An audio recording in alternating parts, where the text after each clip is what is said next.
Keenan Patton bydd y cynta i gymryd y gic. Mae Ifan Not yn cynhesu ac yn cerdded o gwmpas y cwrt bach.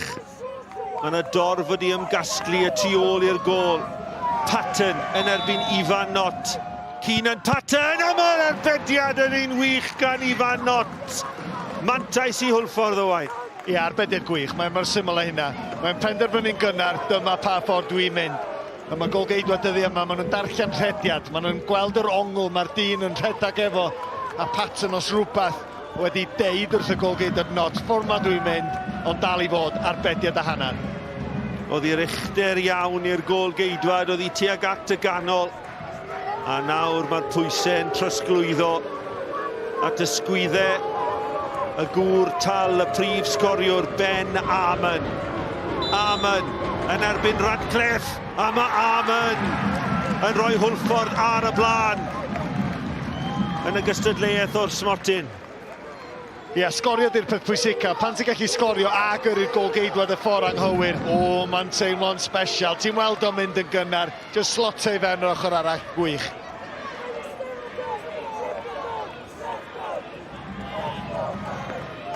Margetson yw'r nesa i gamu lan dros y Barri.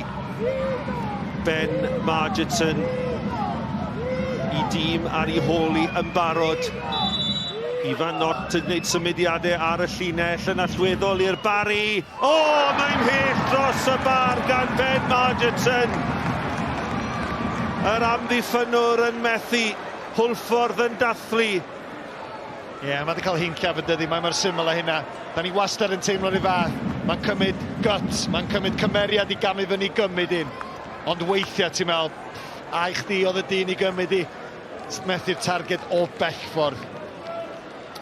Dylan Rhys yw'r nesa i gamu lan dros Hwlffordd, capten y clwb. Collodd e'r rhan fwyaf dymor diwetha gydag anaf cas colli yr ymgyrch Ewropeaidd. Môr o brofiad.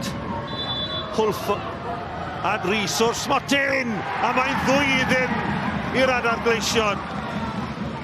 Ie, dyna ti eisiau gan capten, de. Capten sy'n gallu cadw'r rheolaeth o'r emosiwn, ac unwaith eto goli yn mynd i ochr dde, i ochr gryfas dwi'n tybio, a Dylan Rhys yn dweud diolch yn fawr iawn am adael yr ochr yma yn glir i fi.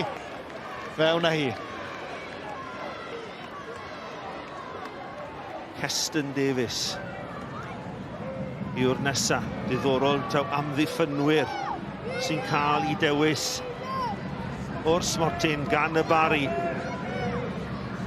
Ifan Not wedi cael golwg ar y botel ddŵr.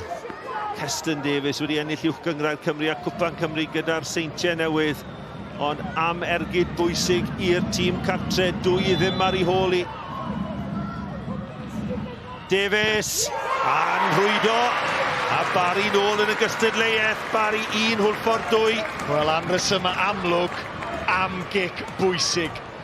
A mae'n penderfynu mynd i'r un ochr, mae'r golgeidwad newydd cael dwy arbediad. Felly mae hynna'n cymryd chydig bach o guts chwarae teg iddo fo, ond wrth gwrs, mae bob dim yn wylo Hwlffordd. Rhys a Brwsi. Gŵr sydd wedi chwarae dros y Barri. A Brwsi o'r smotyn i dîm ar y blaen o 2-1. Radcliffe yn disgwyl. A Brwsi yn cadw i ben. Radcliffe yn mynd un ffordd, y Bale yn mynd y ffordd arall. Barri 1, Hwlffordd 2. Ie, yn anffodus, Radcliffe di neidio i'r ochr anghywir bob un tro. A chwaraewyr Hwlffordd dal i fod yn gorau cadw i penna. Dyn nhw'n wedi gorau gweithio'n rhy galed i sgorio. A mae hwn yn gorau sgorio rwan. Mae mor syml a hynny.